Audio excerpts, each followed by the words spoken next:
প্রিয় পর্যটক ঢাকাবাসী, আজকে হচ্ছে 29শে মে 2025।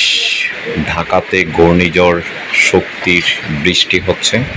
সারা বাংলাদেশের মতো আগামী 48 ঘন্টা পর্যন্ত ঢাকা বিভাগ, বরিশাল এবং চট্টগ্রাম বিভাগ, খুলনা বিভাগের বৃষ্টিপাত থাকবে এবং সারা দেশেই বৃষ্টিপাত থাকবে।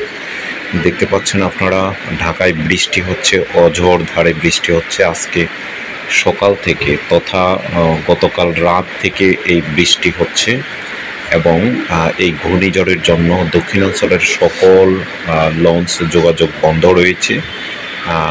এই ঘূর্ণিঝড়ের সংবাদটি বা ঢাকার বৃষ্টির সংবাদটি আপনাদেরকে দিচ্ছি।